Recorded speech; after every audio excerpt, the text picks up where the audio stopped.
Okay, good evening, everyone, and welcome to the Parent and Community Advisory Council's September 3rd, 2025 meeting. The time is 7:01, and I want to call the meeting to order.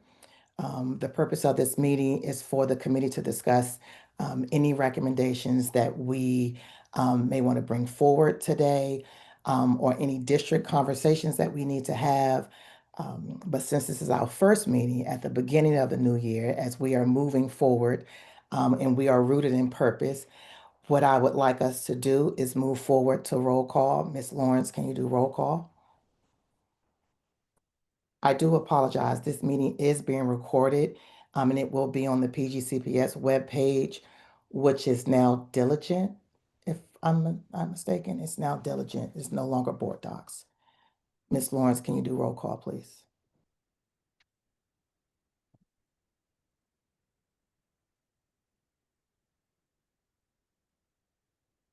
Give me 1 second. I apologize. I'm pulling it up now.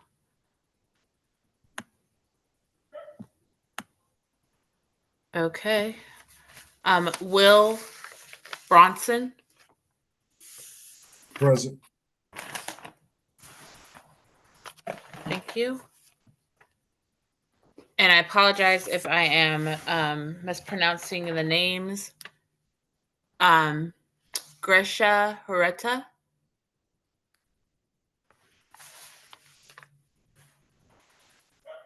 Okay. Gracia Horeta. District 2. No? Okay. Kamika Harris. Present. Christopher Smith.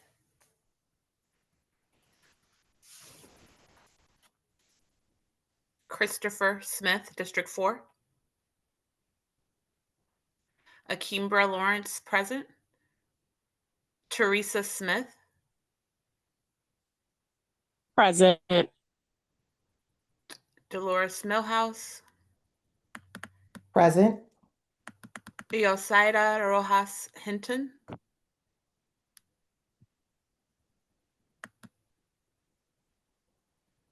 Yosaida Rojas Hinton, District 8.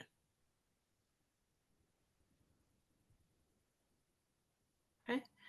Candace Perkins. Present.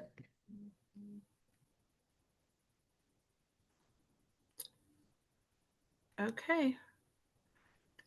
Do I need to call also the Yes. liaisons? Yeah.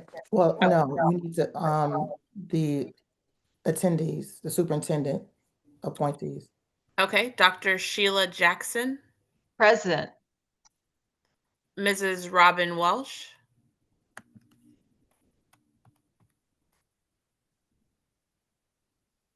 Robin Welsh. Okay. Trevon Suki. Good afternoon. Present. Thank you. Miss Carletta Lundy. Carletta Lundy.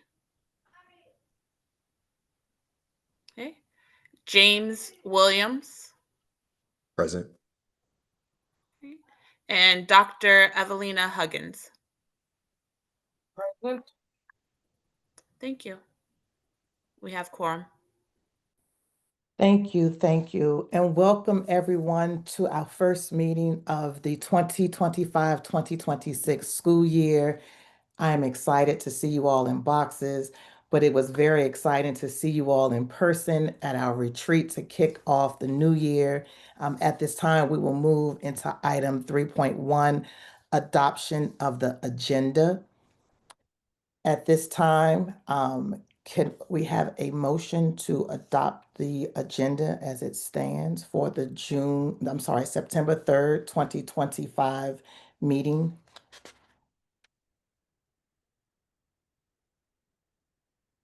So moved. I second. Thank you. Are there any objections to adopting the the September 3rd, 2025 agenda? Hearing none, the agenda is approved. We will now move into the approval of the June 4th, 2025 meeting minutes. Are there any objections to approving the June 4th, 2025 meeting minutes?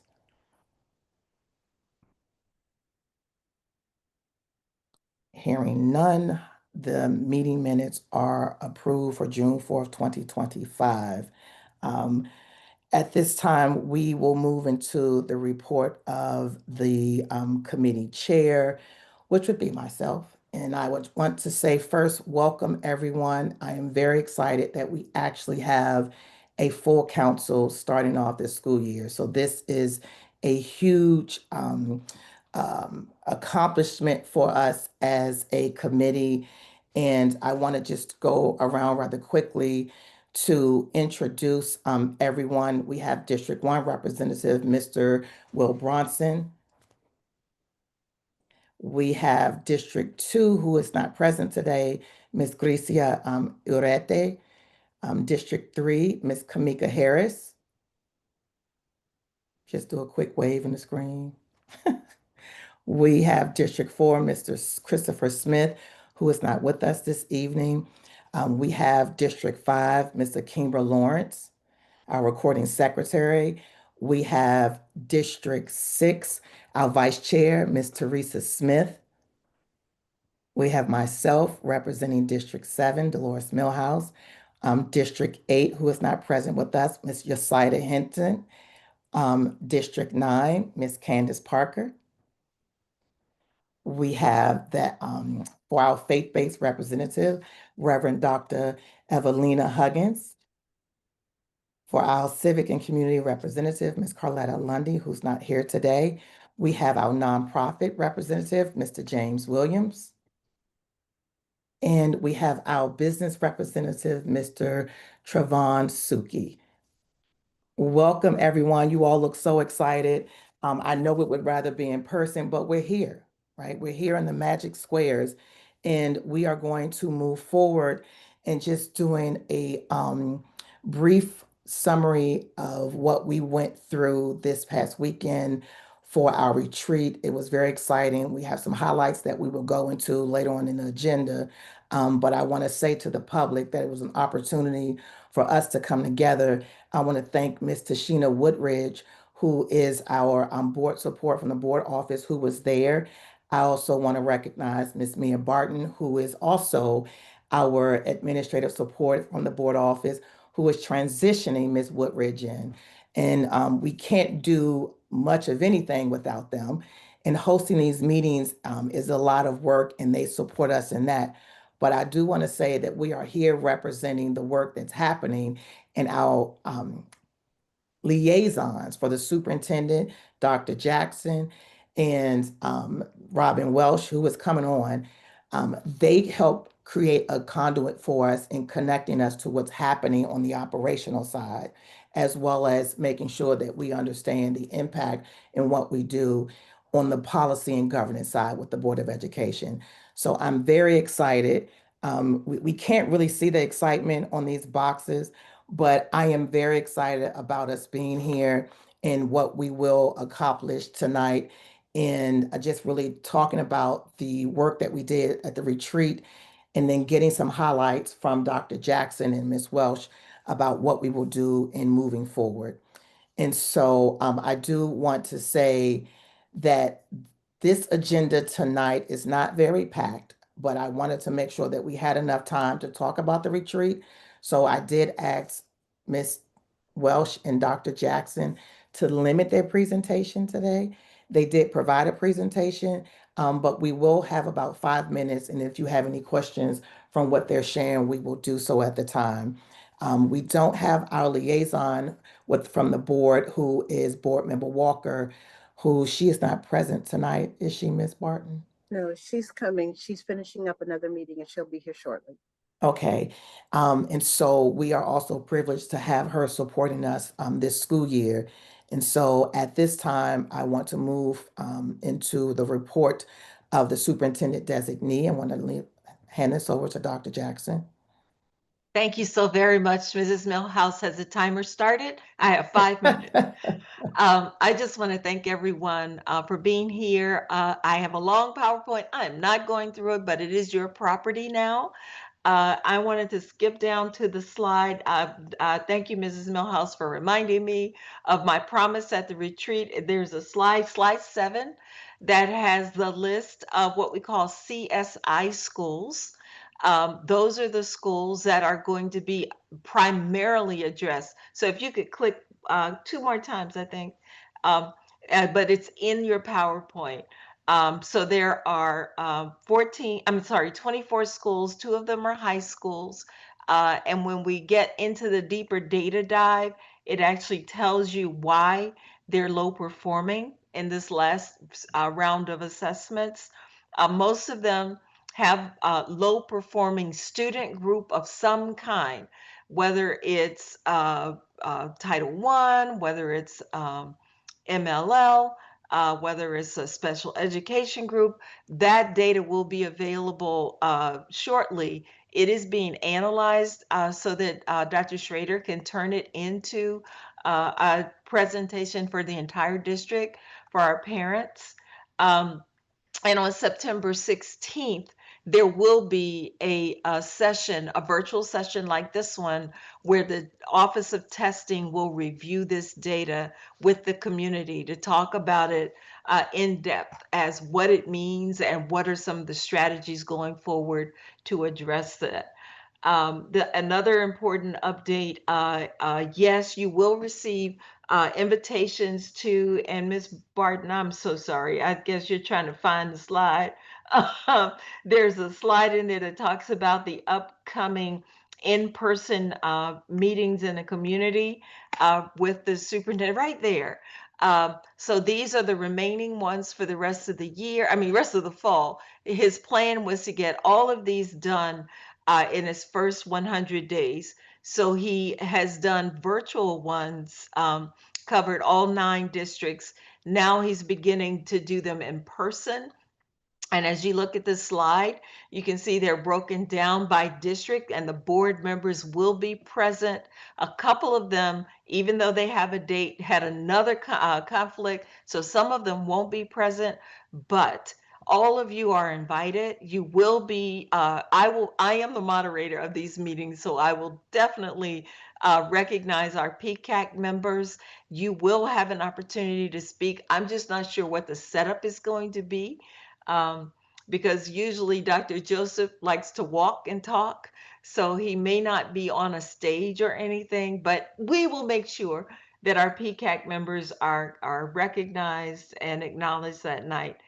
So that's the schedule that lasts through September 30th. And I was trying to think if there's anything else in this PowerPoint that I need to highlight. I guess the big thing is I've heard it on the radio that students need to be immunized. If they are not immunized, they will be placed on the cannot attend school list on September 16th. So if you all can help us get the word out in your communities that students need to be immunized, and we do have free immunization clinics going on, that's in this PowerPoint as well, so that families can know, and you can share any of the information that I have here with any of the members of your community. So yes, the next slide shows where the last ones are, but parents can still attend. I think it's Cheverly, where they can go. Can you click to the next one? I think that one was hidden. There we go. This is the one. So September 13th, there are free sessions for vaccinations at James Madison Middle School. On the 27th, High Point High School, and then people can still go to Cheverly Health Center to get free vaccinations as well. Thank you, So this- Dr. Jackson. You're welcome. I did want to, you mentioned the comprehensive support improvement schools. Yes. Said it was in your slide deck. I don't, Yes, slide 7. slide 7. Mm-hmm. Um, Just keep going. You're almost there.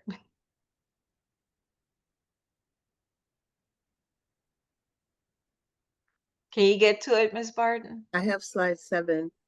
Oh, This is I'm what- sorry. You know, I'm looking at my computer and it says slide 7. So I'm not sure what number that is for you. Oh, go back, go up Oh. one slide. Right there? No. Oh, gosh. You know what?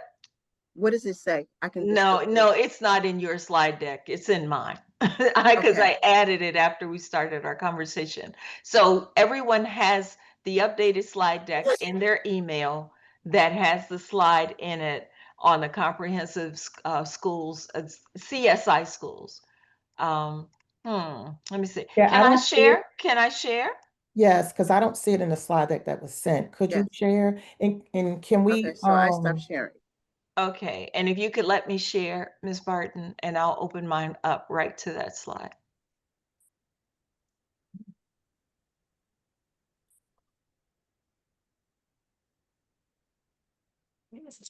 and while you're doing that, is it possible for the community members as well who may attend one of the listed sessions, in-person sessions, should they email you to let you know that they would be in attendance?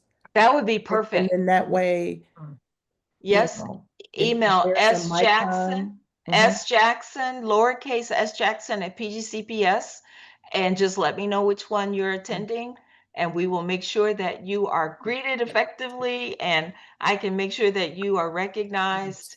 And I'm pretty sure the superintendent will allow you to ask questions or answer questions if you'd like to as well. So there we go. So these are the CSI schools. And so there are 24 schools total. 15 of them are elementary, 3 are middle, 3 K-8, and 3 high schools. And if you look at the high schools in particular, they are in this category because of low graduation rates. Also, up to the far right, you'll see that the majority of these are Title I schools. And so we're fortunate that Title I is helping to develop the grant that's going to bring additional resources to address the needs in these schools to help them move the needle toward improvement. And so we have a hand raised, Ms. Perkins. It was in reference to the immunization, so I can wait till we go back to that. Okay. Okay. And is there another list for the targeted support and improvement schools? There is. That's a bigger list. I will find that one and send it to you as well. These are the CSI schools. The other ones are ATSI schools. So I'll send those to you as well. And it's a total of 63 schools in all that are in the needs to improve category this year. Mhm. So is it that Can you say what ATS? I didn't mean to cut you off. Mhm. Chair. ATS is additional targeted support and improvement? Exactly. And those Thank are you. schools that are doing exceptionally, you know, based on ESA, but exceptionally badly for any group of students, as the bottom 5% of schools for all students. And then there's another category for targeted support and improvement, schools that are consistently underperforming for any group of students as defined by the state. And that's what I was asking about, the TSI.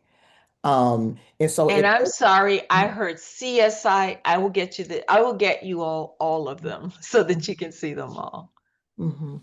I'm asking the question in this way, seeing the list, but understanding I see it's also mentioned for the CSI and TSI and the 100-day plan. What is the actual what are the activities that are going to be put in place to ensure that families are equipped in building their capacity and the community is also in place to support whatever initiatives have been identified to help those students, close those gaps? I know that that's going to be shared on September 16th when they have their session. That's going to be, they're calling it a Family Institute session simply because it's open to all families virtually, but that is the point of that session. to talk about the strategies that are going to be put in place. Dr. Jackson, I had a follow-up question to this in reference to CSI. So it's a two-part. So what support has I guess, what is the date of this data? This data came from last year's Maryland Comprehensive Assessment Program test of students. And so we just received it. It was embargoed until last week. And so parents should have received it for their children via the mail this week. And so it's last year's school data from last year's assessment. However, you know, I'm going to leave it up to the experts to really explain all this because I am not a testing expert, but I want to make sure you get the right information about them. No, that's fair enough. And then my second question, and this is probably for the experts too. It sounds like this data was just given to the families or on the way. Schools already started, schedules are already in place. What does actual support look like? So that families can work on tangible actions to be able to help correct these, disparities that the scholars have. Absolutely. That too is going to be rolled out on September 16th. They just got the data. The school system just got it August, like the first week of August, and they had to go through it. They had to organize it so they can share it. And then meanwhile, when that data came, the superintendent started mobilizing teams to come up with, first of all, look at what are the needs areas, and then what are the strategies that we can put in place. And so that all will be discussed on starting September 16th. And it is unfortunate that the data, again, took all summer to get here. So the school system didn't even have time to react to it. When it did come, it was embargoed, so we couldn't even start talking about it with the public until now. So you're right, schedules had been set, all of that information. And so one of the reasons that we were able to squeeze a session in September was because of that. We want to make sure when parents get that data, they know early on. And this is early, according to the beginning of the school year, early on what additional support we might need to put in place for their children. So I already know that we're increasing tutoring programs, we're increasing targeted support for different subgroups of students who may be struggling, but I don't have the details for that yet. Could a take back question also be, Dr. Jackson, will this additional support, what does this look like financially for the county? Is it going to be that we will have to add additional staff to support parents at the beginning of the school year? What exactly is the black and white when it comes to support? What are the resource count? What is the mobilization? What is the follow-up? That sort of thing. Can we add that to the questions for the SMEs to hopefully answer for the community? Absolutely. Okay. Yes. Yeah. And so thank you for recording this meeting because I have those questions and I can make sure they're going to be answered. Thank you so much. Are there any other questions? Okay. Next, we'll move on to Ms. Welsh. Welcome, Ms. Welsh. Hello, And I'm trying to stop sharing. I'm sorry. Let me stop. Oh, There you go. I apologize for being late. I could not find my link. So I emailed, I texted, I called finally, and Muriel sent it to me, so I was able to get on. So I apologize. I did send, actually Muriel sent out for me several things to all members of PCAC, but very briefly, because I know our time is short, is to share. I'll go through each of the items very quickly. I think at the last PCAC meeting, there was a question about what are the policies that will be worked on for this upcoming school year. So just to give you a little background, the policies, how they're determined is the superintendent first is required to provide recommendation on policies he thinks should be addressed. And then board members, absolutely, as well as the policy committee, come up with any other policies that they feel that need to be addressed. And many times the policies that they recommend to be addressed are based on what they have information or requests from their constituents. And so then that goes on the list. So Muriel, if you'll go to the second page, please. Oh, no, that's not, that second page is there's three. Yes, thank you. Scroll down. Thank you. So this is the list for this upcoming school year. And several of these are also on the list because of legal requirements in terms of they have to be updated. But these are the, oh, sorry, these are the ones that would be included. This right now does also include what the Board of Education members had asked to have included. And then if you scroll down a little bit further to the next, keep going, there's a whole section of policies that we are requesting that they will be rescinded. And most of these are, they're either redundant because they're already addressed in another policy, so there's no reason to have a second policy, or else they no longer are up to date. For example, newspaper advertising.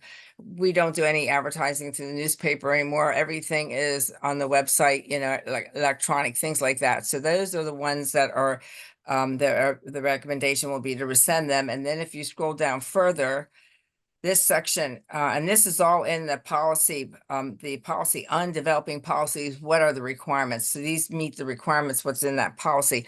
Then there's a whole section, component 3, which has to do with what administrative procedures need to be developed to align with the policies. And most of these policies are policies that were addressed this past school year.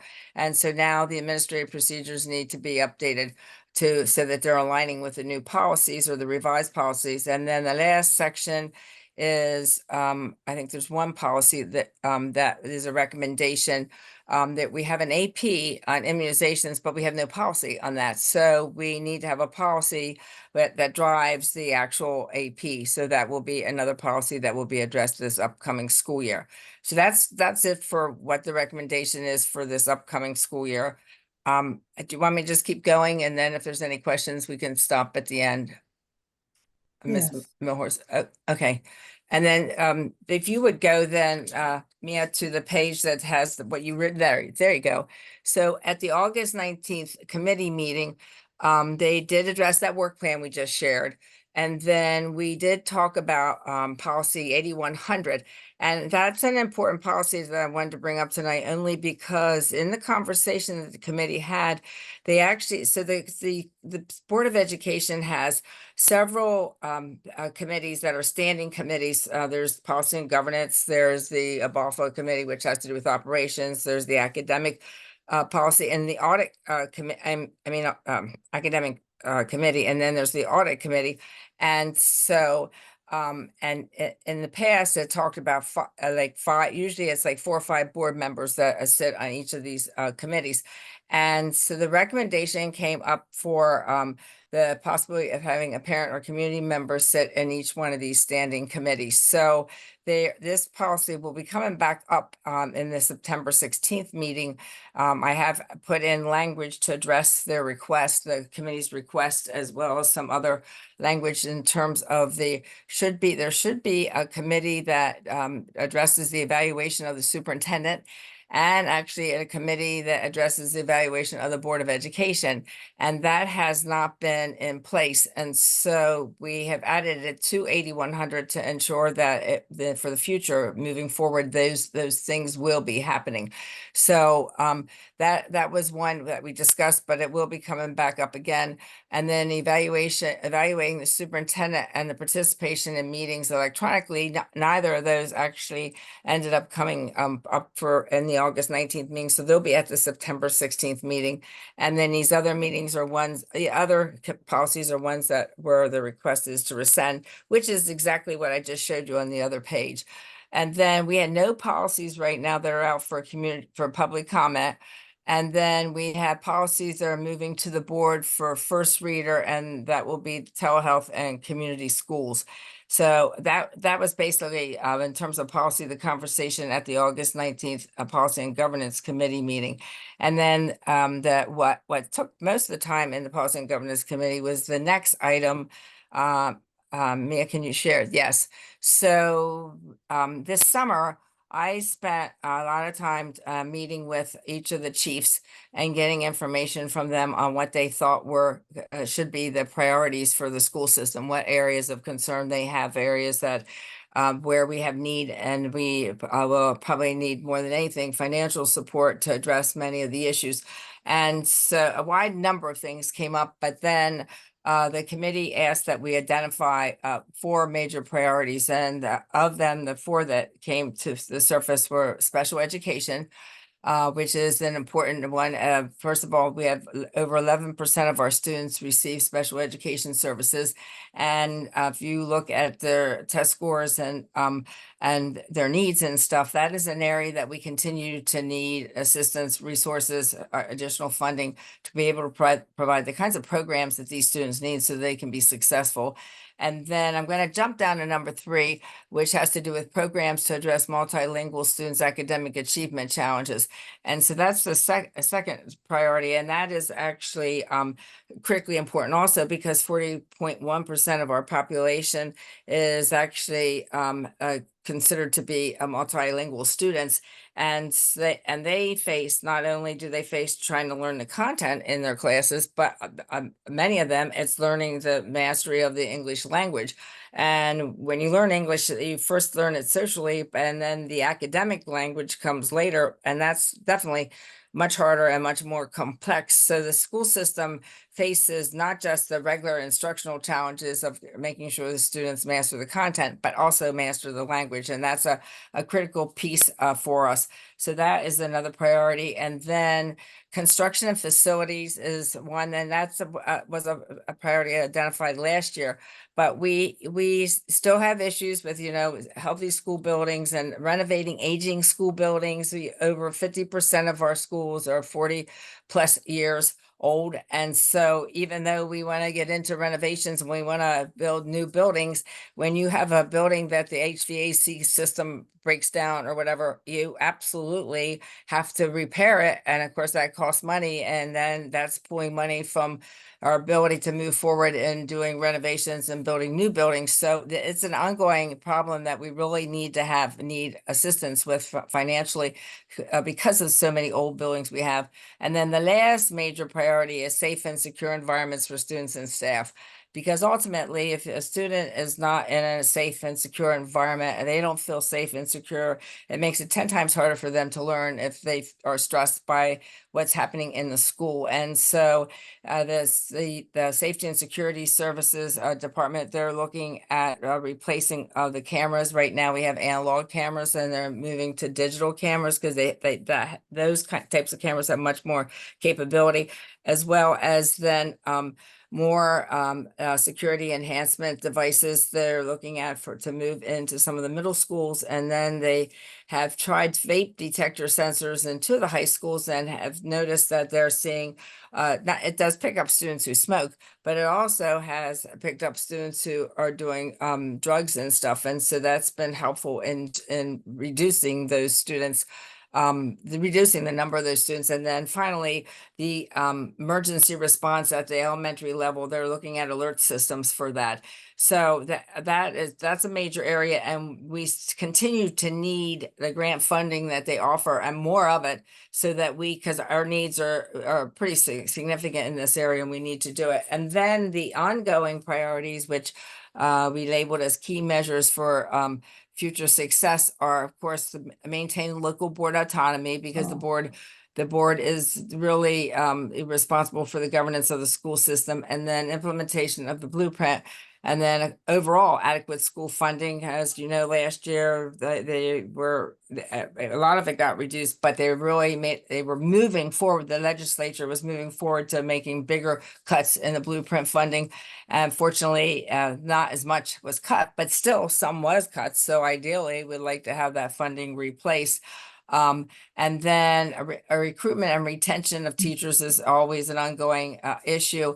Under educational enrichment, really the purpose of that one is to really point out that we don't want legislators dictating curriculum, that is the responsibility of the state Department of Education, first of all, to provide the content standards, and then it is the responsibility of the school system, where we have staff working under the direction of the chief of academics to put together the curriculum so that it addresses the content standards, and then the Board of Education that approves that. So that's a local function that should not be dictated by legislators.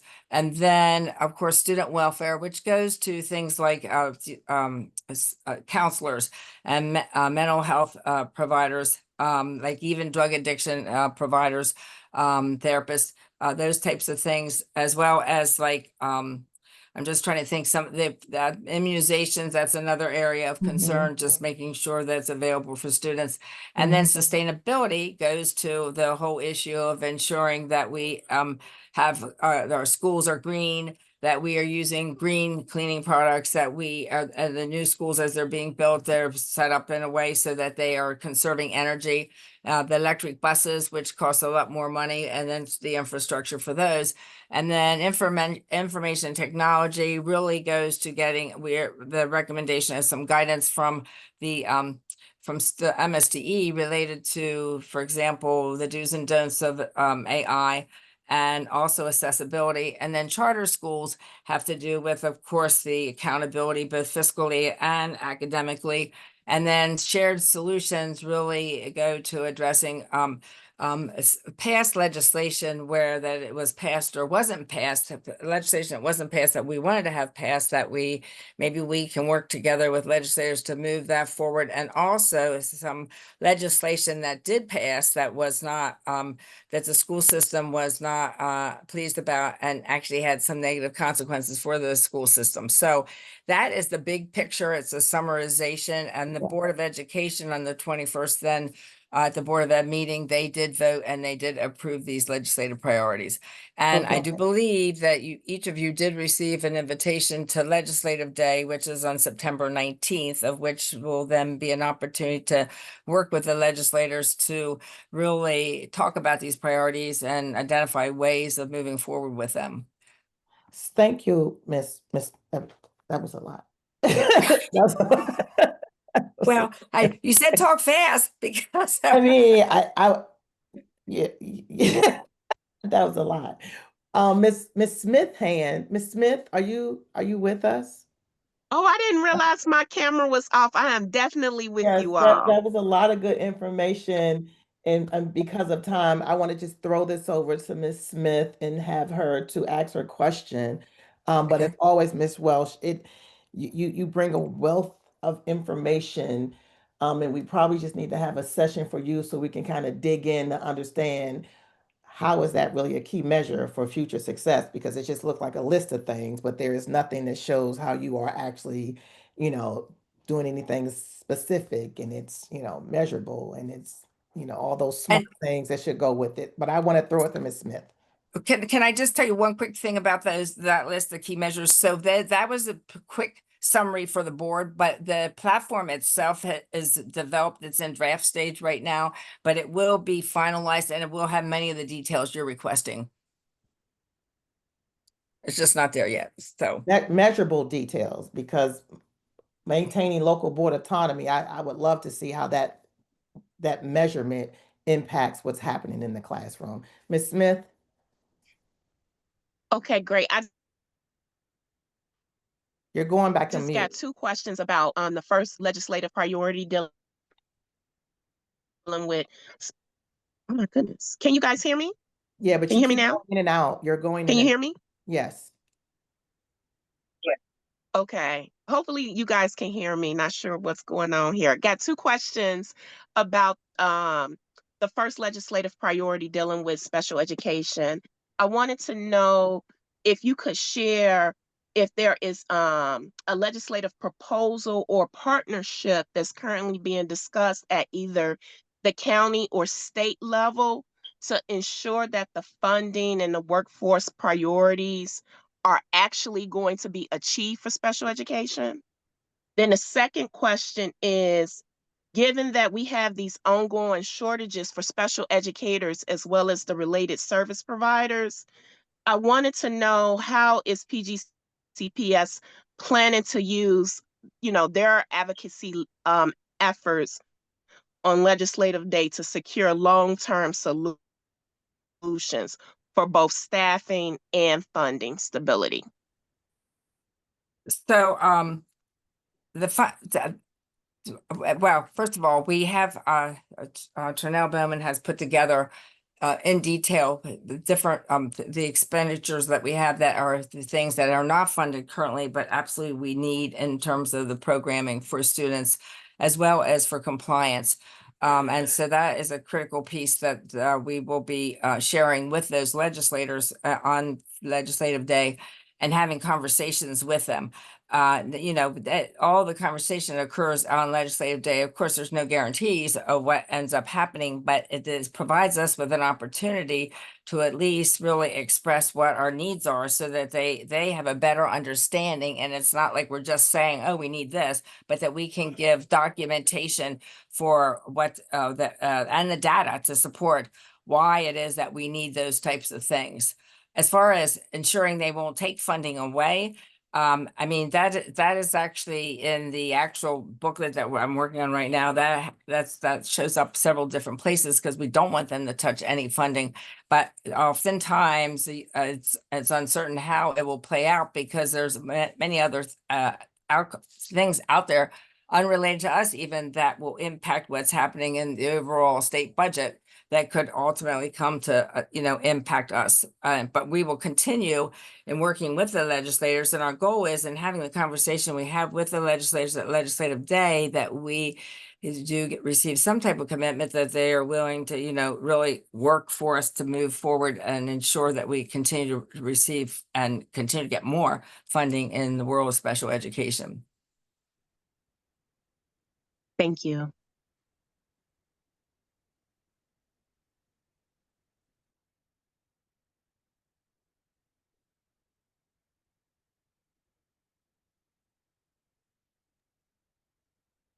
Dolores, are you still here? You're muted. I Ms. am, I'm Newhouse. sorry, I was talking, I'm sorry. I said, were there any other questions? Ms. Perkins, I see your hand. Thank you, Ms. Millhouse. This was a lot. Thank you for the information, Ms. Welsh. In regards to Legislation Day, would it be possible for you to put, or I'll just say the county, to put together some pointers or some tips or something for parents to understand how to digest all of this information? I think we have an understanding because of our level of involvement when it comes to advocating, but for the average parent that is trying to be aware and educate themselves on what they can do to help move this on a state, national level, it'll be nice if you guys, if the county was able to provide just some quick tips. And if they can't show up, how can they write in and who do they write to? So that would be super helpful for us to be able to share back with our community. So, because let's be honest, everyone's not going to be able to participate in person. However, if we can get them to activate their voices in multiple ways, I think that would be just as impactful. But they need to be able to understand this.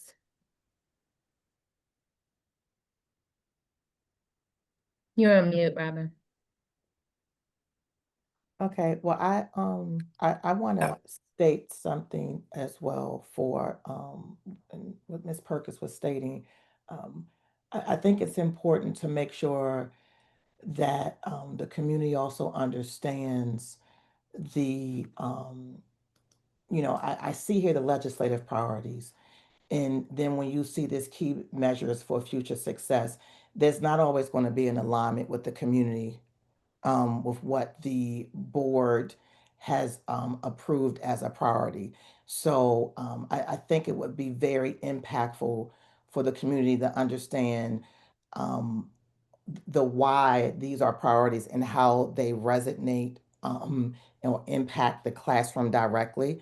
And then when we're looking at key measures, really identifying these key measures that really impact the classroom and provide the support and resources where they are definitely needed. And we've had a very robust discussion during our retreat about special education itself and the work that's going on around it and the support that's needed. especially in the realm of accountability. So when we're talking about pushing for legislation, that really moves into that role of having some things in place that support the accountability aspect of it. And when we're talking about supporting legislative priorities, understanding that the individuals that are being impacted by this day in and day out are the families in the classrooms, or the families in the school community itself, in the schoolhouses, and what this really means, because there may be a difference of opinion between what the board has decided to push forward, and what does that legislation mean? These are priorities, but what are we asking for in the legislation as a whole? Um, are there any other questions, comments? Board Member Walker, I see that you are here. Are you have your hand up? I'm not sure. Um, okay, maybe not. So if there are no other questions about the legislative priorities as well as the policy, and I want to state this is a very important piece for the policy, if getting individuals to not only review the policies but provide feedback is very, very important. The policy meetings happen at what, 5 sorry. p.m. I think at 5 p.m. Um, and so making sure that when the policies go out, and I'm confused a little bit about the new platform that's being used, Diligent. So I'm not quite sure how to tell people how to navigate Diligent, but we're no longer on board docs. So those board policies, they are uploaded on the new Diligent site for you to review. You have to submit, and maybe that's something that we can work on getting and putting in place, making sure that people understand the process and navigating how to access the policies, right? And then also how to submit a request to speak at the policy and governance meeting to provide input. I think that's very important right now, especially since there's been a change that happened during the summertime. So I'm not sure what's being rolled out.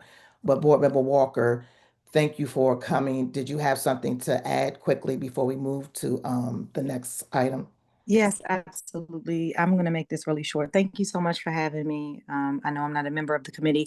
I just wanted to add into the legislative platform. So I think there's a couple good nuggets that I can add here. The first is good news is that there was a survey that was sent to PCAC for input, but I can resend it because it was over the summer, I feel like, and you all Yeah. might not have gotten it. I know you all have like a lot of stuff going on. So I can resend that to make sure that we can populate that within the legislative platform. So one of the things we push for as a board, because we were doing legislative day in November, that's way too late. We need to get to our legislators very early. So we push to have it in September, and it will be September 19th. So what I can do is send you guys sorry, the link to the survey again. I'll send it to you. I'm not going to send it to everybody, but I'll send it to you to be able to send out. And if people wanted to add into that, I'll be the facilitator at the event. So I'll be able to at least incorporate that input into what I speak on there, from the perspective of parents, at least from you all right now. And then I did hear Candace talk about what we can put together as kind of a one-pager on how parents can advocate throughout the course of the year. I think that was an excellent idea. So I don't know that it'll be PGCPS that does that versus like the P&G committee, but I love that idea. So I'm happy to work on that as well. If there's anything, I mean, you can send me a targeted note like, hey, based on, I didn't hear when Robin was talking about them, but based on these 4 priorities and these other shared, I forget what we call them, like shared leadership priorities, this is what we want incorporated, and I can make sure I add that into the talk that I do for legislative day as well. And then I'm also happy to talk to the committee about the goal of the discussion. Like for instance, there's topics like the topic called shared leadership or I forget what it's called. I think it's called Shared Leadership. But the topic of that is really around looking at legislation that didn't go through and talking about, are there ways to amend this based on what it currently says so that we can make the best use of PGCPS dollars and resources, for instance. So you might not get that just from looking at the title is my point. So it might be great for just the understanding of what those things are. I'm not sure what Robin went through today, but I'm happy to do that if needed. So that's all I was going to add. Thanks. Robin, Ms. Welsh, I mean. And just to follow up that you will be probably by the next meeting receiving the full platform that has much of the detail and a lot of the data to support how the board and the administration came together to identify these as the priorities. And the other thing you asked about was finding policies on diligence. So I must say that I was on the phone today with Cindy Helene saying, help me through this thing. I can't even find the past meetings. Where are they? Because I use that a lot. I go back to archive meetings to pull information up. So what I will do is talk to her about maybe we can put like a cheat sheet together that would lay out like the steps to find things, because it is, I mean, I was having difficulty trying to find things. So and I'm sure for parents and stuff, it's even more difficult. So we can go ahead and get that worked out. Yeah, and I won't even call it a cheat sheet. I mean, some videos, some information, Oh, videos, sure. It right? exists. Like We just I need to think do a it's better job. important that when it came out, all of these things are rolling out, but they're rolling out during the summertime. Right. And parents are on summer break, right? And so when there's a rollout on information, that creates a gap for Sure. people that really understand what's happening. And so that would be great. But you said having the information by the next meeting, if this is taking place on the 19th, that's not much time. It is the 19th, correct? September the 19th? Like, that's not me, just the FYI. That was the timer. Okay, all right. But it's September 19th, correct? Correct. Okay, so you're saying that we would have some information about the development of these priorities and some background information by, you said, the next meeting. So we could certainly share that information, and Board Member Walker might have some thoughts on this too, but share information as we pull. Right now, I'm gathering a lot of data for each of the different priorities, and we could certainly share that information. The actual platform, the finalized actual whole version, part of it is I had spoken with Dr. Collins today about this, and she thinks it would be wise to wait till after the actual legislative day, because in the conversations with the legislators, there may be information that we gain from it that will help us actually add more to the platform. So, but the committee will be meeting on the 16th, and that will be, they are the decision makers, so they can I mean, I'll be working on the platform the whole time, adding things into it. So they can make a, final decision on how they want to do. So, and maybe Board Member Walker wants to speak to that. So here's a couple of things I can commit to, especially having heard the latter part. What I can commit to is sending you guys information tomorrow. That information will be directly to the chair, Chair Mailhouse, and it will talk about what Robin talked about tonight. I wasn't on the phone for it, but I do know our 4 priorities, and I know the remainder. So I'll get with Robin tomorrow. I will send a message to the chair to say, hey, this is what it is. Because we're so early on, it hasn't happened like this before, you guys. Like, legislative day has been like November. And what we recognize is that's way too late to influence. And so we're at this point of pulling it together because it's right around the corner. Okay, like literally right after the summertime into right now. So what I will do is I will send the priorities, and I will send like a little blurb under each one. I'll talk to the chair, and we'll get you all's input, or at least for her to be able to send it for you guys' input. And I can commit to making sure that I intertwine that. All of you all are invited. I hope you all got the invitation for that. If not, we'll make sure you all get the invitation for the legislative day, okay? And inside of that, I will make sure that you all have a blurb of what it is we're going to be talking about or what we mean. at the legislative day itself. And mind you, this is not in stone, okay? As we're talking, these are just priorities of what we're talking to legislators about from January to April, okay? Like we're going hard on these top priorities. The other ones are very important. They're part of the legislative platform. We will also have for you all what we give to legislators, which is a little packet. It's not designed yet, but it will be not only the topics, but the blurb for each one. You all will have access to that, okay?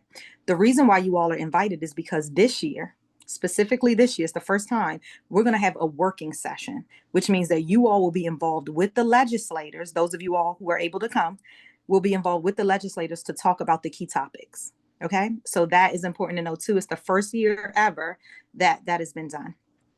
And so we want to make sure that PCAC's voice is heard, so we're going to do that.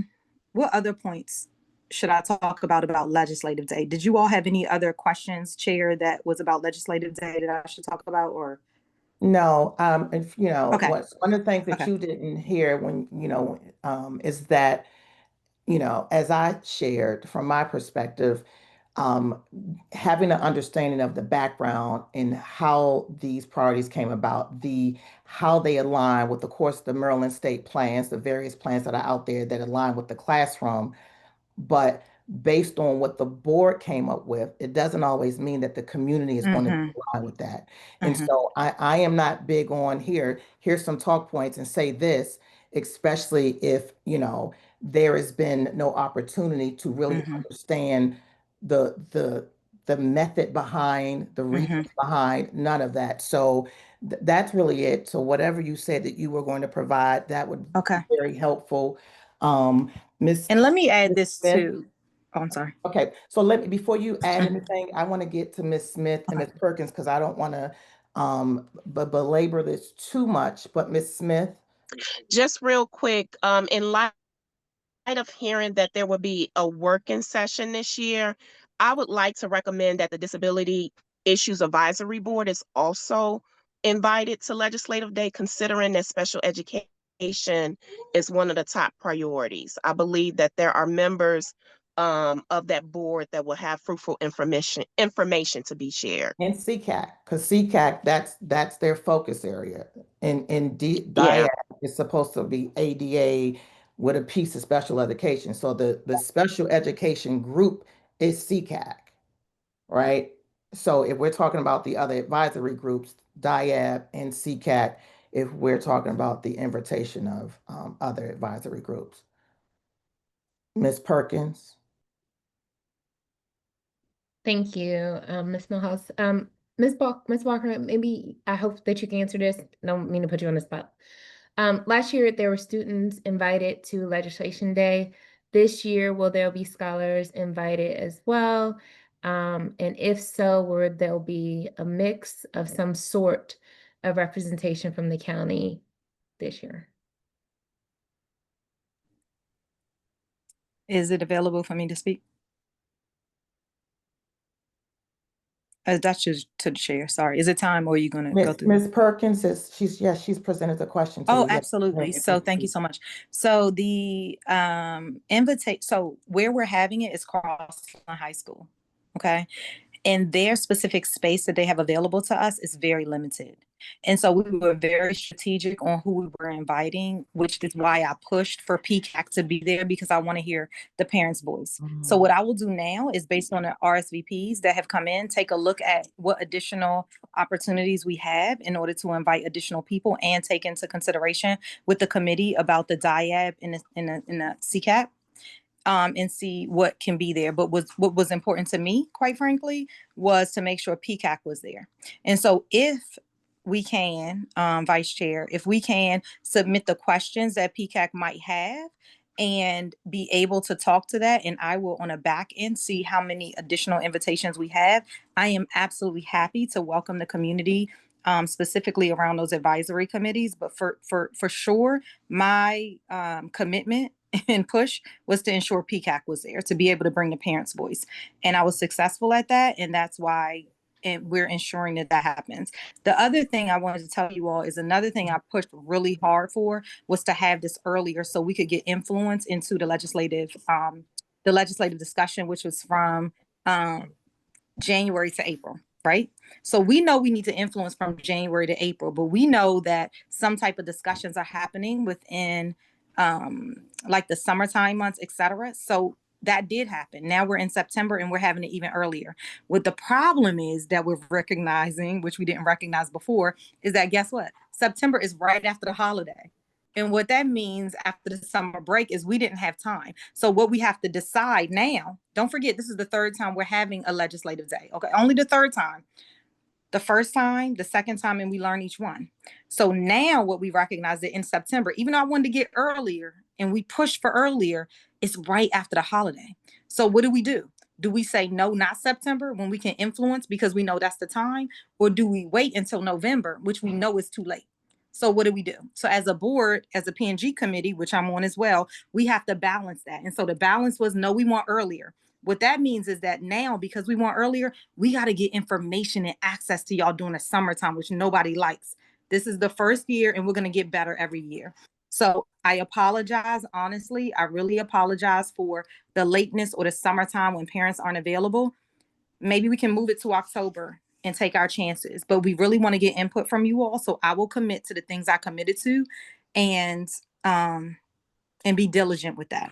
Okay, so I do apologize that we pushed it earlier and we pushed it to the edge of the summertime. So I do apologize for that, but I just wanted to get in early because we experienced legislative day before, and sometimes it's too late for impact, and we needed early impact. And it would be good to know for the last two legislative days that I attended, I would like to know what was the success? What were the goals going in, and what was the success rate? And Robin, I don't know if you have what your office did and what that looked like, and what was pushed and what legislation was approved, or you were able to kind of stop, and what unfunded mandates. But it would be good to see what the success rate was for the last 2 years. That would be very helpful as well. Okay. Ms. Lawrence. Thank you, Ms. Board Member Walker. Ms. Lawrence. So I just wanted to, Board Member Walker, just to go back to clarify what you said. So you said, well, one point of what you said, you would like for questions from DIAB and CCAC to come to you, and you will see, I just want to make sure I got that correct. You will see if there's space to then invite them based on the questions, or did I misinterpret that? No, you didn't misinterpret that. What I was saying is that at Crossland High School, we have about 80 people who can come, okay? So what we recognize is that for Legislative Day, we need to get in front of our senators and our delegates because they're the ones who are putting together the legislation. So we got to count those people. Then I pushed to ensure, or we pushed to ensure that there was the parent voice there. And what's the parent voice going to be? PCAC. So we wanted to make sure all of y'all were invited because that represents our entire community and our community partners. So yes, you're at the table. Then we had to make sure that PGCPS experts were also there because we're going to be talking about legislation that's around curriculum. Like, don't legislate on curriculum, but let me tell you what the data is. Then I got to have all the people there for the chiefs because they represent those departments for special education, et cetera. So the point is, with 80 total seats that we have, and why did we choose to have it at a location that only had 80 seats? I know somebody might say that. Well, we've had it at other locations before, but what was important to us that we had to prioritize was to have it at a school, number one, and then to have it where CTE locations are as well. So Crossland is the hub in the South, and to have it in the South. Okay, Gotcha. So it doesn't usually happen in the South. Miss Millhouse, Chair Millhouse can let you know. So now this is in the South. Okay, so there's a lot of, my point is that there's a lot of different facets to where it is we have it, thus constrained. Okay, so now I want to make sure the right people are in the right room. So to answer your question directly, I do have to, because we have 80. So I do have to wait for those RSVPs to come in so that I can see who's not able to come. Not all legislators are able to come. So I do want all the voices at the table. So the recommendation I had was, hey, since there is a member on this committee that is a DIAB representative, let's just get all the input that they might have too. So you could potentially ask those questions when we open a dialogue around special education. In the event that they're able to come, in the event that they're not able to come. If they are able to come, I think it's great. But because we haven't had a connection, before then because everything happened in the summer because guess what? We pushed to bring it earlier. It's all a ripple effect. And so now we're learning and we recognize that maybe we need to have this in October to have you all's voice. I, Lolita, pushed to have it as early as possible, which equals September. So I Okay. did that without having talked to you guys. My bad. So let me apologize. But I did it because what I recognized the gap was is that we were doing it way too late for influence. So I'm trying to influence early. And so I'm going to try to get you guys' voice as much as possible, but we are limited on seats. Thanks, Chair. Thank you, Ms. Walker. Are there any other questions? I know it's still out. I guess you'll get back to see how many students, because it's definitely important for the student voice to be present. I know we have the student board member. I don't know if anyone else from pre-grass is going. Yeah, there's Are going there- to be, I apologize. There will be scholars there. We haven't opened it up because what we're not able to pay for this year is for us to be able to be bussed in as they were last time. So we will have scholars there that probably represent Crossland, and then our student board member would be there, but we'll be taking all of the feedback. So there absolutely will be scholars there. Next year, what we can do is get you guys input, which is going to be phenomenal, in order to move into bringing scholars from across the districts. Honestly, this year, you guys, I was trying to make up for the gaps that we've had in previous years. This is only year 3, so we only get better with time. Okay.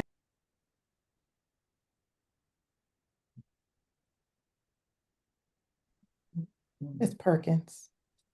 One more thing, Board Member Walker, then I will stop talking about this topic.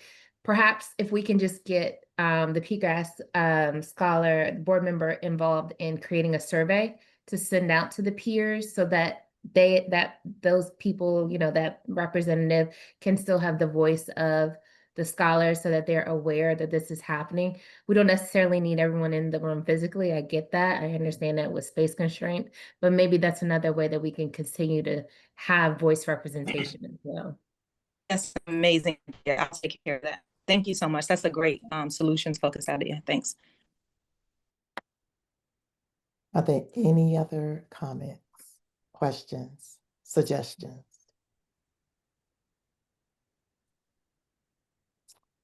Board member, Chair Millhouse, I'm sorry to have my hand raised, but you said suggestion. I'm just gonna put this out here.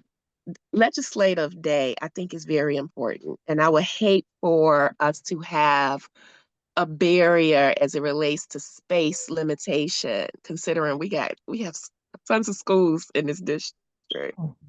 So I would like us to just consider if we have to switch a location due to the number of attendees, that we keep that in mind, that we consider that. Thank you so much.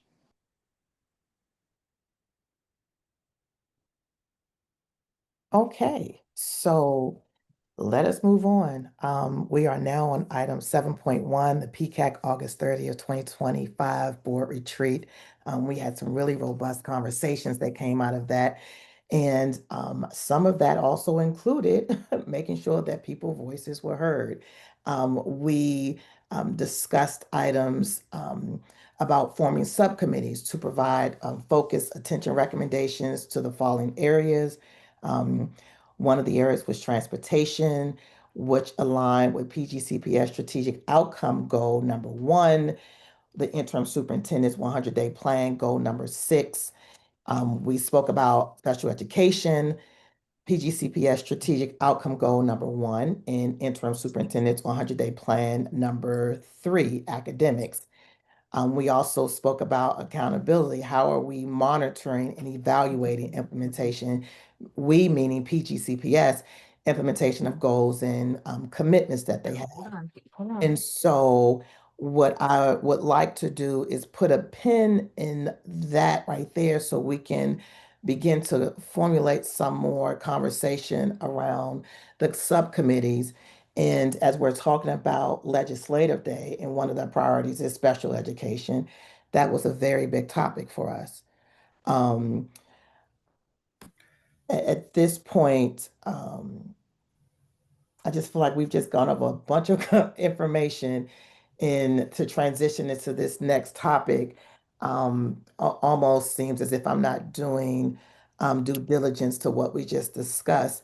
But when we're thinking about the subcommittees and the areas that are impacting us or pain points in the community, transportation, special education, accountability, for all of these things. We also mentioned the youth summit, right? A student night.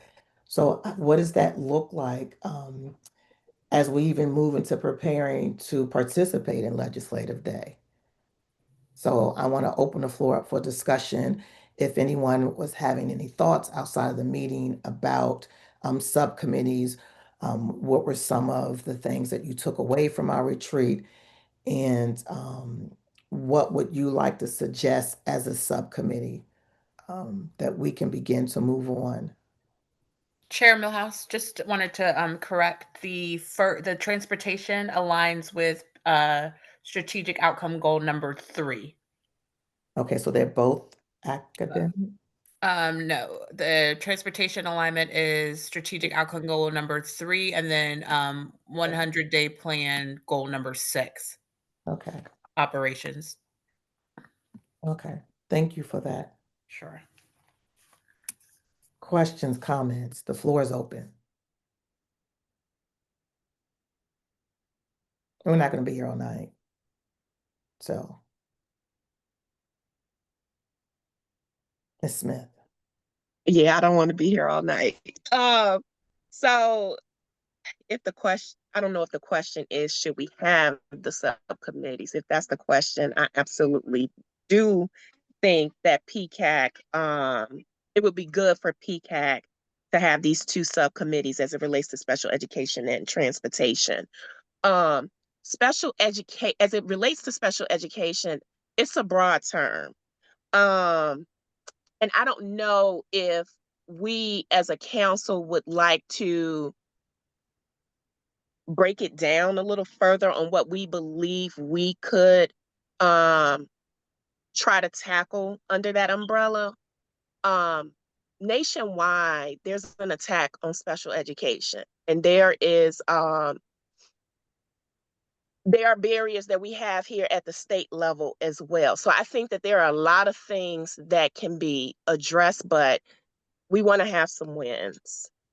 So I guess my suggestion would be that we consider, if we have these 2 subcommittees, what it is that we feel that PCAC could actually achieve, and perhaps even collaborate with the other 2 board council groups. Mhm.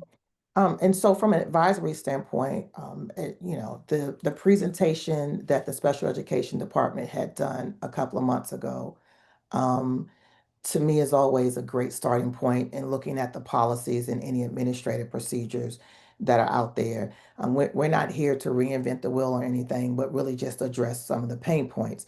And so if we take the strategic plan and we look at the 100-day plan as well as that presentation that was done by Ms. Bowman or Dr. Bowman and her team, um, to me, that's a great starting point to identify where there may be a lack of alignment with legislation, since we're moving into legislative priority 1, and then really talk about the impact of that. One of the big things when we're talking about the targeted support improvement schools and the comprehensive support improvement schools, many of those schools are now under this oversight with the state MSDE because of the students that fall in the category of special education, right? And so one of the things that would really be helpful is to understand, as we're asking a question about CSI and TSI, what does that look like as it relates to the support system? And Mr. Williams, if I can, I want to piggyback on you real quick because of what you do with College Track. I don't know how many students you have that may have an IEP or a 504 plan, right? And then the support there, what would that look like for the families who their child is focused on the career track for college? What are we doing as a community? So we're hearing resources, we're hearing oversight, we're hearing support. But as I'm reading, there's a disconnect between what the school system continues to present in how this relates to the family engagement piece, Dr. Jackson, your piece, right? And so in the advisement piece on where we sit, how do we help identify opportunities for that? So I want to, if I could put a pin in you, Ms. Smith, then Mr. Suki had his hand up, and then Mr. Williams. I believe that was the order. Um, Good evening, everyone. So this is a lot. It's like drinking from a fire hose. This mhm, here. So I'm just trying to take it all in. My first question is what is an immediate to-do list for us as I guess board members? Excuse my informalities with bureaucracy. My first time doing this, so I apologize for any severity. But what is our to-do list for so we can acclimate ourselves to what's going on. We can prepare ourselves because it sounds like our first big meeting is on the 19th, and we definitely want to be educated or equipped to make proper decisions or to guide the legislators in the proper decisions. mhm, So what do we have to do immediately? One of them sounds like review the special education research plan. And the next question after that is, do we have a repository of data from past actions and the output and the outcome that has happened from them? For example, maybe a policy that's happened 10 years ago and how we've seen how it actually affected us in this long term. Because let's be real, policy doesn't really affect us in the first year, second year, or third year. You have to think decades long for these things to build up off one another. So mhm. do we have a library of that information? And yeah, just an organized areas for us to go to acclimate ourselves to what's going on. Mhm. So the first part of the question was our first big meeting and how we get prepared for this is our first big meeting. This is our meeting. Legislative Day is not our meeting. The invitation to the Legislative Day is something we've done in the past, and we're in the room to really highlight what we're doing as, the family stakeholders and community stakeholders collectively to advise on a lot of things that's happening. I can say what just happened with the priorities that were introduced was new to everybody tonight. We got that for today's meeting. Um, there are some things that I will make sure that I bring you up to speed prior to the 19th. You asked about policy. Policy 1500 governs what we do as PCAC. The policy was recently updated when we were brought back into place, what, 3 years ago? Yeah, 3 years ago, because this is my fourth year. And so I also have a report that I can share with you so you can see what we presented. I would say definitely one of our first priorities is based on policy 1500 is to meet with the board and the superintendent, how it's outlined. Um, yeah, I think we can cut those off. I think we um, outlining a policy because that will really help guide what we're doing. To be honest with you, when we're not having those meetings, we're really shooting in air based on the pain points that we hear in the community and what our own experiences have been. And so right now, we have not unfortunately been able to meet as a committee with the board as a whole, or as with the superintendent. And historically, it just has not happened over the past 3 years. So one of the big things that we will need to do is, we will send another email as we've always done in requesting for the board to provide a date that we will all meet as a collective whole so we can understand what the priorities are for the school year. And I'm assuming right now that we know the legislative priorities are the four that were introduced. Okay, cool. And so this is a lot that's happening. Um, and so, yeah, Okay. that helps. It does. It does. What the second question is, I think I'm missing dates and other information that's coming down the pipeline. Do we have like a Google Calendar subscription or not a Google Calendar where everyone can just connect to that one calendar and you have all your events listed and what's going on? Or is it just we have to sort through our emails to see what's available?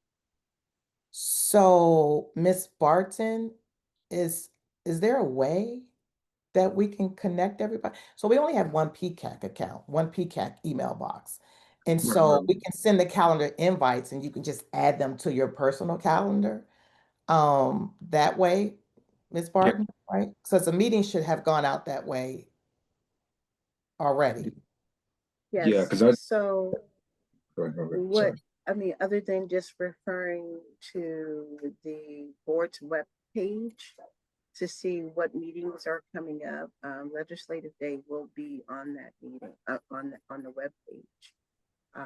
But as far as like events with PCAC, I don't know if you guys have We don't have separate any. events.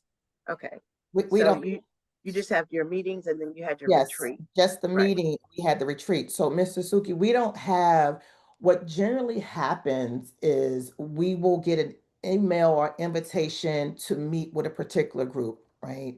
And they are just saying, hey, we would like to present, a proposal that we're submitting to the board. We would like your all's feedback. Let's just say it's from the academic committee. They may send something, well, not the academic committee, but the office, and they may want to talk to us, or it's special education that may want to provide, an example of their presentation before they present to the board to get feedback.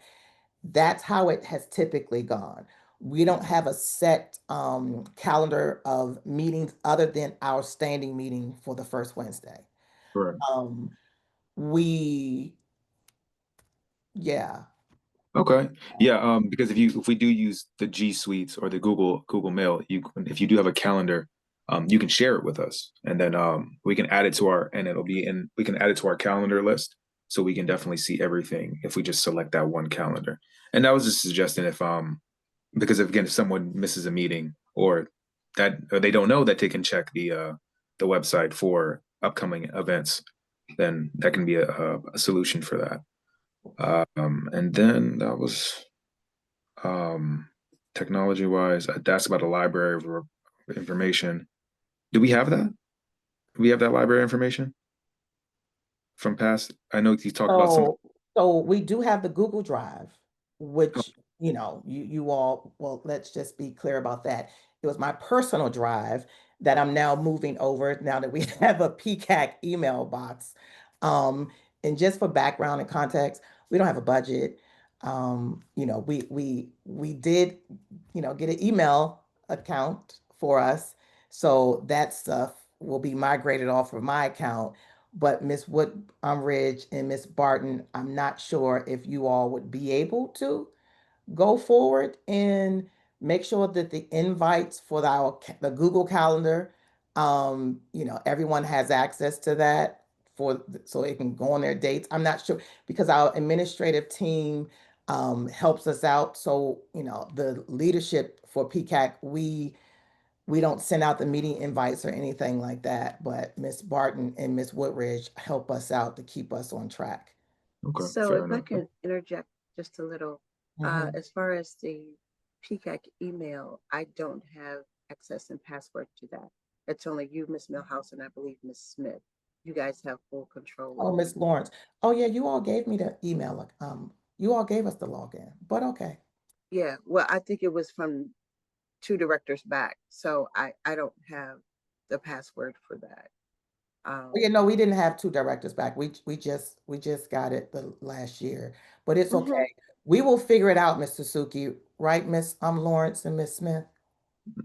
No, I appreciate The it. other thing I wanted to share was that I just emailed everyone policy 1500. I know you have a lot of new members here, but I just sent them policy 1500, which is specifically for the Parent Community Advisory Council. So if you wanted to read over their policy to see exactly what it entails, I did Mhm. email that. Mhm. Yeah, Okay. that's also included on the emails that I sent out and the link for our website. We do have a website. And so one of our past report that we submitted in is on there as well. but past meeting minutes, agenda items, that really is all we have.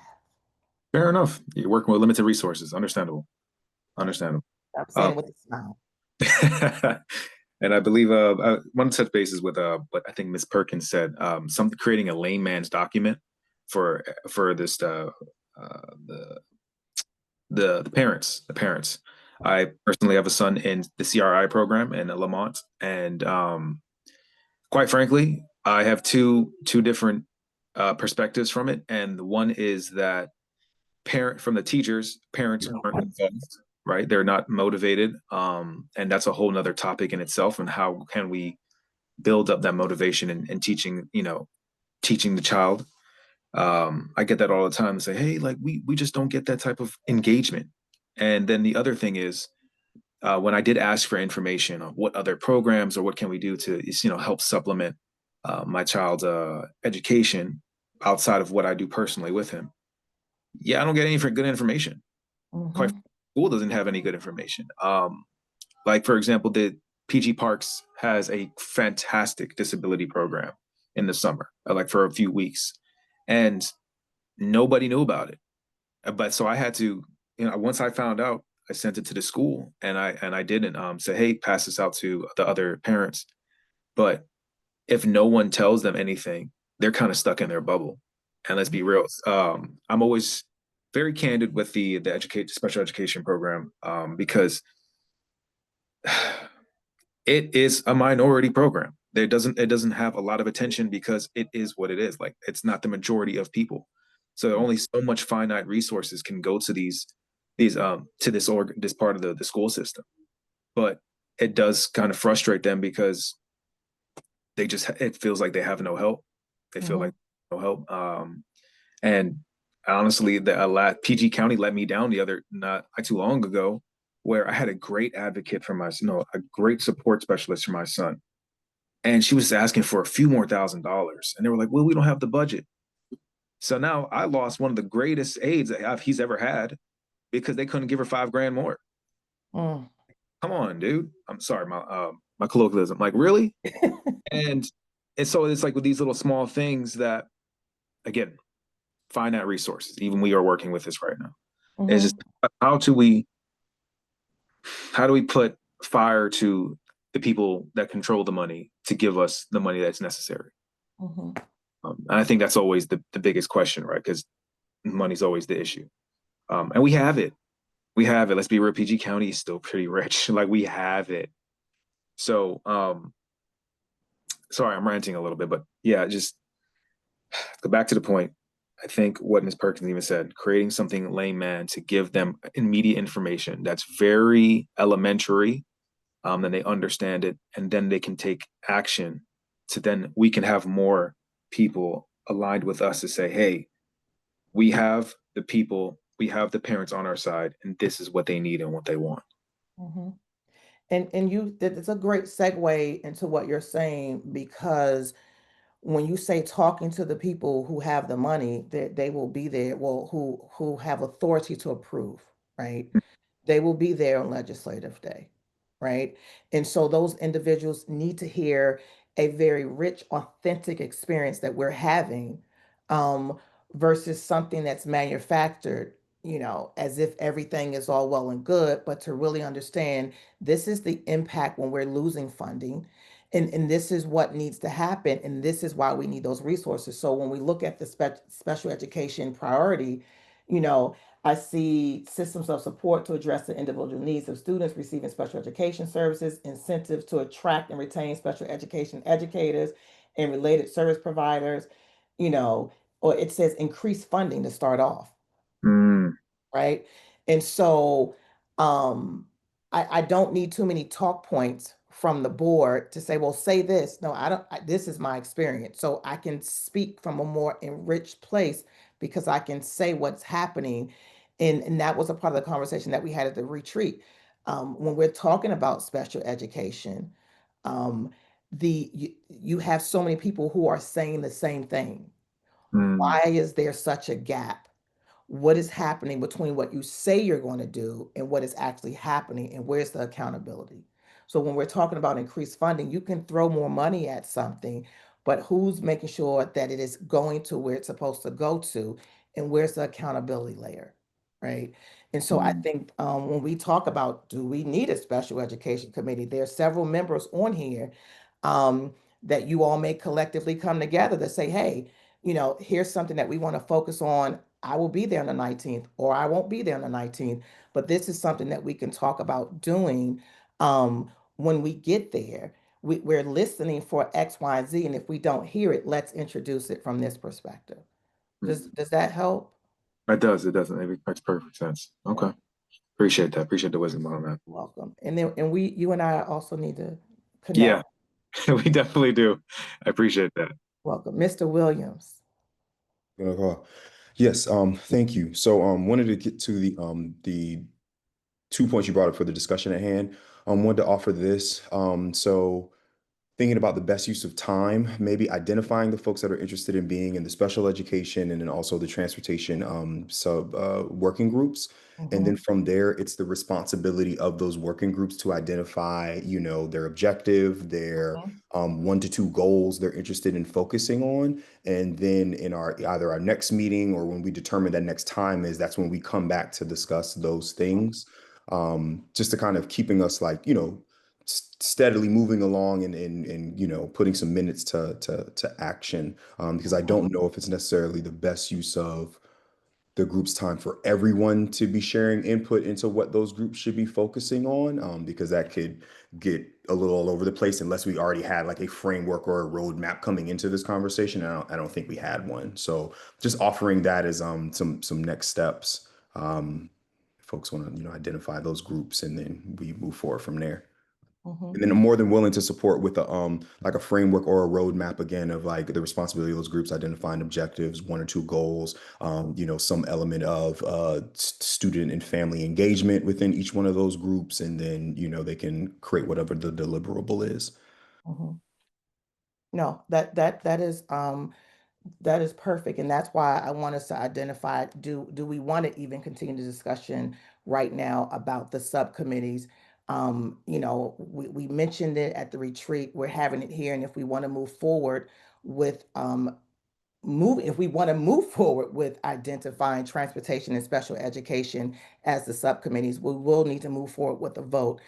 But we are not trying to, at this point in time, go into the details of what those subcommittees should be focusing on. And like Mr. Williams said, what will happen is if we identify now that we are going to move forward with those 2 subcommittees, then the individuals who want to be a part of them, once we have identified them, can then move forward after the call. But we do have to have a limited number because we are under OMA, correct, Ms. Welsh? We cannot have more than 8 members on the committee, so we got to keep them to about 5 on the Yeah. subcommittees. So that you don't have a quorum. Yep. So Ms. Lawrence and then Ms. Smith.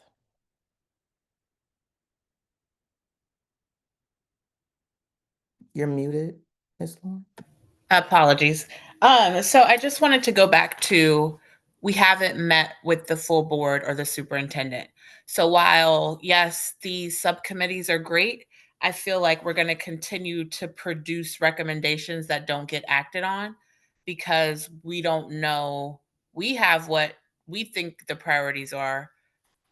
And as with our expertise, and as parents, that should be trusted. However, the reality is that I feel, I'll just say this, a first step I feel before we start to decide what committees we're going to form, and that thing is to really push for this meeting to happen. So that way we're not just working in silos, in isolation. Also, we need to establish our why. And I feel like we need to do that together with the superintendent, interim superintendent, and the board. So just wanted to throw that out there as a thought.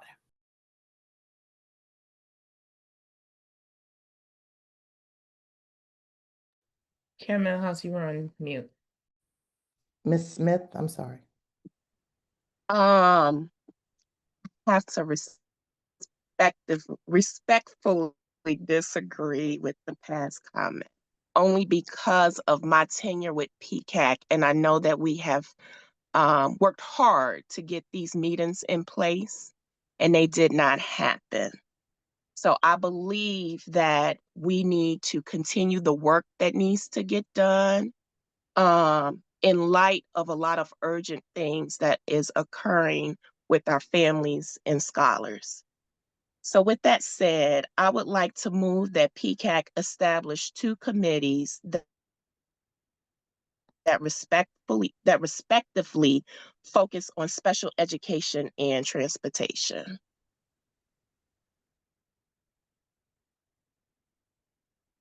We have a second. Can you repeat that? Sorry, you went out a little bit. I just want to make sure I get it verbatim. Sure. I move that PCAC establish 2 subcommittees that respectively focus on special education and transportation. I second. So at this time, we'll take a vote. All in favor? We do a roll call vote on it, please, Ms. Lawrence.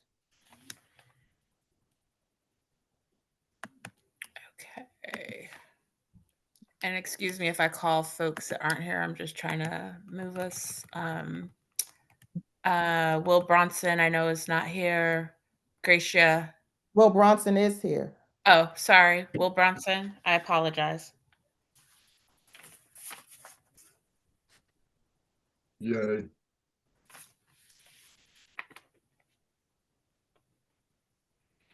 Gracia Hereta. She's not here. Okay. Kamika Harris. Yay. Christopher Smith. He's not here. Thank you. Myself, I'm going to abstain. Teresa Smith. Yay. Dolores Millhouse. Yes. Yosaida Rojas Hinton is not here. Candace Perkins. Yay.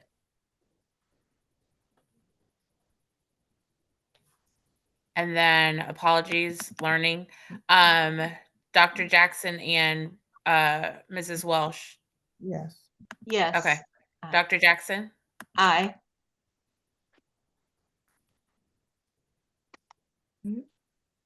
Mrs. Welsh. Aye. All right. You have the The community. yeas have it. You have your community members. Oh, I'm sorry, y'all. Mr. Suki. Just want to take a second. Kind of been outvoted already, but if I say no, but I just want to understand the implications of it. I understand. It seems like Ms. Lawrence is saying it doesn't matter if we meet with them, if we have no rapport or if we have no solid foundation, like is coming to them.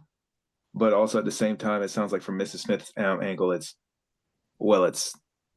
now or never. Is that correct? I'm kind of just breaking it down.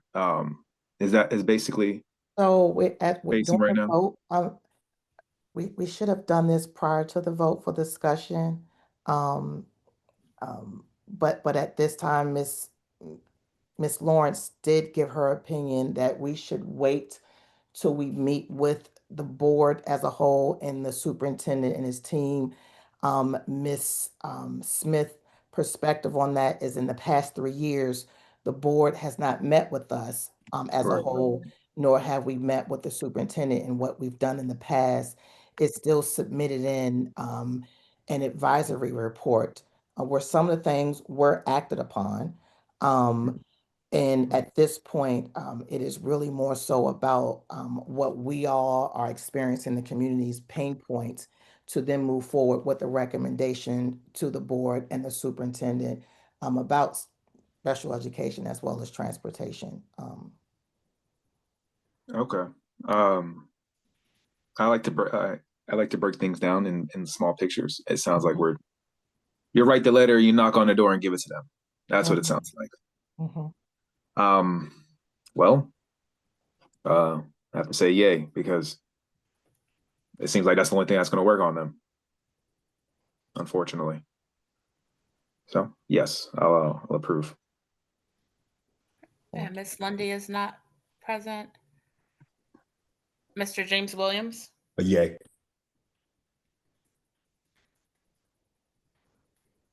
and Dr. Huggins. I'm gonna say yes, but I have a question. Does this committee follow Robert's Rules of Order for protocol for voting? Because there ought to be some, uh, you can express an unreadiness in a vote, but it has to be done in a particular order. So I just want to know what's governing us, what's guiding us. We talk about processes, and so if we put a vote on the floor, it's yes or no, but then I can come back and have Discussion. unreadiness. So I'd like to know what's Yes, governing we are, us. Dr. Huggins. We are. This is an interesting one, Yes, but nevertheless, I'm yeah. yes, and I'll say that some of the informality is to, after the first couple of meetings, to give people, some comfortability with the process. And so, yes, we are. But I'm also not going to kind of penalize people too much right now. It is, yeah. You don't have to penalize us at all as we move forward, but I Yeah. just kind of wanted to know because I feel like Mr. Suki. I just wanted to know either way, and if I had said no, because in our retreat, I was the one that said,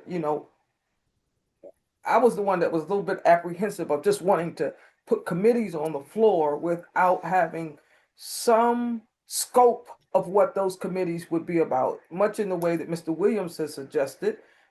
So it seems like we're doing the work after we put the committees together as opposed to before, determining what's the goal of that committee, what are some things we're trying to achieve, and then with a full picture be able to say, I'd like to be on this committee or I'd like to be on that committee. We're kind of working a little bit backwards. And so I was just asking, Mhm. that's all. No, and I hope that you felt that the space was safe enough for you to ask and then, us to have the discussion for it. And so, what I will say with everything that we're doing, it has not been.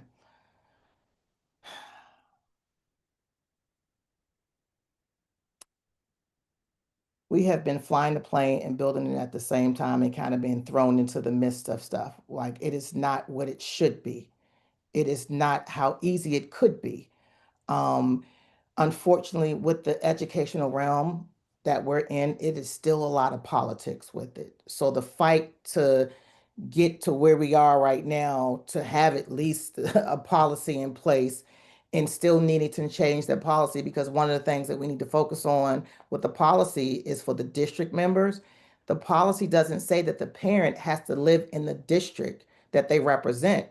And that's a loophole because your child may attend a school in a certain district, but you should be living in the same district that your board member also is voted in. But that's not right now what's happening. So there's so many things that are outside of the norm and the order that it should be in. And I've worked not to be so rigid. If it doesn't happen this way, I am trying my best to keep smiling and keep my head above water. But we will get there. And I am always open and welcome, like, hey, we need to make sure that we need a parliamentarian. Somebody make sure that we stay in order. Um, so I do appreciate that. And I do understand as well as when we're talking about the special education and creating the subcommittees, what I do know, and we all know, that's a pain point for PGCPS. That's a huge pain point. Now, what happens in the special education committee and what happens with transportation, I appreciate Mr. Williams and what you stated and shared. about helping with the framework of it.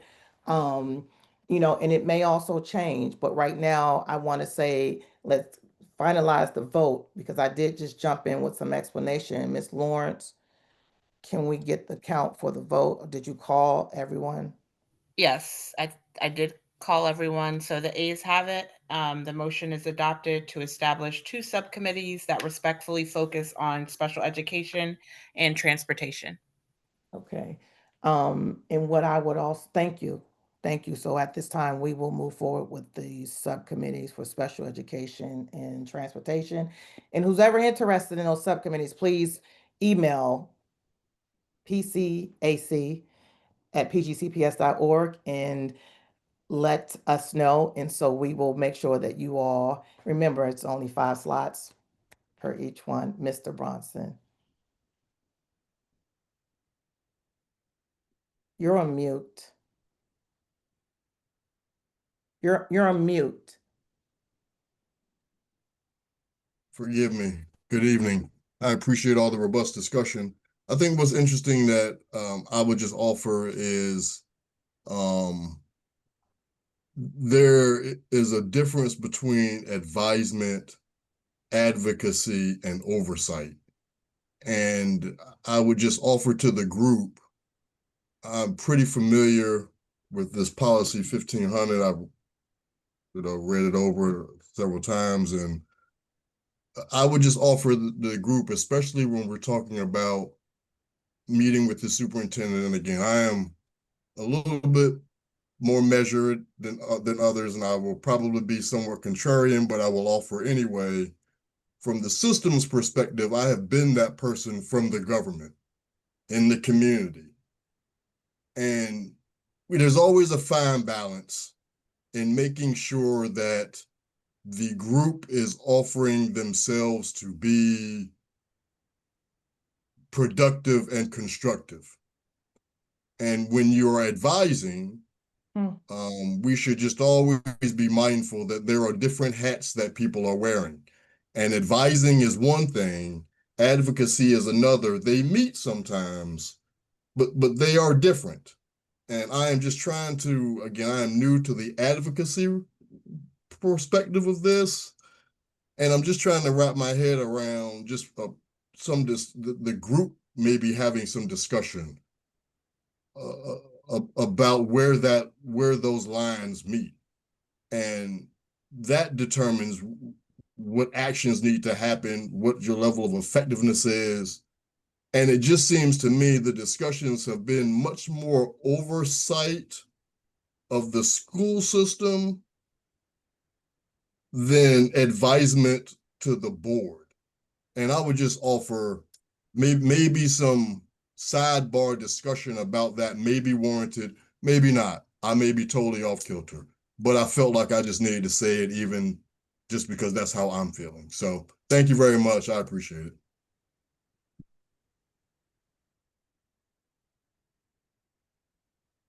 Thank you. And so I appreciate that. And I want to add to, you stated advisory, oversight, and advocacy. And sometimes they may connect. And I will say in this role, they will connect a lot. Because we're all bringing our experiences, especially from the parental perspective in what's happening in our day to day. And so when you talk about advisory to the board and to the superintendent, the policy talks about that in a whole. We are advising the board and we are advising the superintendent. It provide advisement. And when you're talking about the oversight piece, when people are talking about their experience, and I'll just use me, my child is a 504, and one of the things are making sure that the school is following the 504 plan. That's where the oversight lies for me. And when we're listening to the concerns and the experience of people or families who are in this special education realm, you know, some of what will come out is what we are saying from an advisory as a group, but also what we're saying that's not happening from an oversight perspective. And so when we talk about the advocacy piece, to me, that will always be the underlying component because we are here because of our goals to really focus on how do we advocate, elevate the voices of the community, families, stakeholders, community stakeholders, but everyone as a whole. And so I do hear and welcome your perspective on it. And there's always going to be a connection between the three. And so what we do, if you go back and look at the report that we submitted some years ago, giving them some advice and from an advisory perspective of why they should focus on updating policy X, Y, and Z and the impact of that, why they should look at engagement in this way and the impact of that. And so if you have something to offer as a particular example of what you would like us to do as it relates to how the advisory should be written out, the advocacy piece, and the oversight, that would also be of some help and guidance. But I can say that the work that I have done from an advocate perspective um, has always lined up with me using my voice to build capacity in the school system, but also providing some advisement at the same time. And also, as a system person, I understand that things are happening that I may not always see. So I go in with the perspective of let me understand what is happening. I can tell you what my experience is, but first, let me be open enough to understand all of the dynamics that you need to make sure that I understand so I'm not just saying, oh, it should happen this way. And so I'm hoping that we as a collective, we understand that we're not going in telling the school system what they need to do and why they need to do it, but it's more so this is an experience that we are having or others may be having, and here is some guidance on what we see as low-hanging fruit, best practices that we've pulled from other school districts, laws that there may be some gap analysis that we perform to say, hey, the law says you should be doing this and it's not happening. And so I am hoping for any and everyone when we're talking about what we're doing, that we are supporting the work as a collective and what we need to do. We always can improve on it, right? But there is an opportunity for us to understand collectively what's happening, understand individually where we're coming from, and how do we present that so we're not just talking about what's not working, but we can identify an opportunity, as I said before, to move us from good to great. Questions, comments? Ms. Perkins. I just wanted to say one more thing in reference to the subcommittees and any work that we do as a group. If you read like how things are written, they are not very specific for a reason, but the topics, right? Transportation, safety, special education, those are standing needs. And I think that's a mutual understanding. So the hope, and I think that this group will pull this together in any capacity that we do, whether it's subcommittee or as a holistic decision that we make, it will move a needle, right? And I think that's what the whole purpose of us and the beauty of this quorum is, that we can continue to move the needle of the large bolded topics in their agendas that don't have any true definitions in it for probably a reason, because they're still trying to iron it out. But our kids don't need to be penalized in the midst of everyone's administration trying to figure things out. So I think that is why this needs to continue to move forward. So I look forward to the reports of the subcommittees and such. Thank you. Anyone else? At the end, and what will happen is, Mr. Williams, the leadership team will get with you and kind of frame out for the subcommittees to begin the work on how they will move forward, and discuss what that framework needs to look like. And clearly, I'm hoping everyone will be able to attend Legislative Day, because that will give further insight on some of the things that we've discussed tonight, or something that we may also need to add But we will be pushing for a meeting with the board and the superintendent as it relates to policy 1500. And so if there is no further discussion, is there any further discussion on item 7.1? No? Okay, great. I think that we have 2025, 2026 advisory, and that really is the email and the request to meet. That's what that topic was about because we don't really know what the superintendent, the interim superintendent, or the board, how they need us to advise them. What are some of their focus points?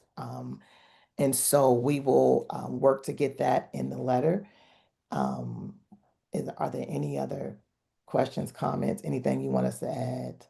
7.2, going once, going twice. Okay, one more thing, sorry. I just got out of another meeting before this, and this is not in reference to transportation or special needs. Can we require, may I speak to it? I'm sorry. Yeah. Okay, and then I know it's time to go. Can we ask that there be coordination of scheduling of back to school nights for next school year and going forward? The reason why I say that is if you look at the PGCPS calendar, there's multiple schedules, schools on the same night. And if you talk about engagement, if we're talking about parents and being actively able to go to all their kids' schools and the board members as well, they can't if they're being pulled all over the place on the same day. I see your hand, Dr. Jackson. I'm just smiling because I love that question as a parent who had 4 children. I'm almost 5 today. 4 children come through the school system many times. Their events were the same nights, and I thought my husband and I, we had to enlist his parents, my sister, to try to cover those schools. That is a very important question, and it is asked every year. There has been work to make sure that like schools that are in the same feeder pattern don't have theirs the same nights. But if your children are in a specialty school in one area and then they're in another school in another area, I would just suggest that this could be a recommendation that PCAT could make. I would like to bring it up as one. If we can add it to next agenda, that's fine. But we talk about low fruit. This is something that I think is fixable and could be a planning process that the county can really implement. Thank you. Thank you for that suggestion. I will let you know they do plan. However, they need input, and your input is always welcome. So is it possible, Dr. Jackson, that maybe you can bring back or share something with us to understand the process of So how I this can is just happening? tell you, it's planned by the calendar committee that meets all year. They interview principals, they interview the IDs, instructional directors, and they do try to coordinate. But we have the same conversation every year. It impacts families in different ways depending on where their children are. Mhm. So Oh, that would be interesting because I've been on the calendar committee for a couple of years, and so mhm. they never brought up back to school night. It's always just the holidays as well as the parent teacher conferences. So that would be great. I know, so if we could do that, if that could be something, and maybe someone from PCAT could, be a part of the committee itself to kind of, because I'm done. My last year, I give up the I would opportunity. love to support if So if we could do that, not to belabor it, but if you could kind of help us understand what the process is or get someone to provide us that information, that would be helpful. Absolutely. Okay. Is there anything else? I saw Miss Smith, your hand went up, then it went down. You touched it, you said it exactly what I was going to say regarding the calendar committee. Thanks. Okay. And so, if there is no other topic for discussion at this point, it is 9 o'clock and we are in item 8.1, and I am I need someone to recommend us closing this meeting out at 9:00 p.m. Not a problem. I'll be that guy. Yeah, I recommend we end and come back with fresh minds and brighter days so we can tackle these issues a little bit better. I think it was a fantastic meeting though, and it's a pleasure speaking and meeting all of you all. And it feels like I'm not alone in this county. So thank you. I just want to say that. I appreciate that. You are not alone. Wait a second. A second. Okay, and if no objection, hearing none, we will adjourn this meeting at 9:01 p.m. Thank you very much. Thank you guys. Good night. Good night. Great, everyone. Thank you, everyone.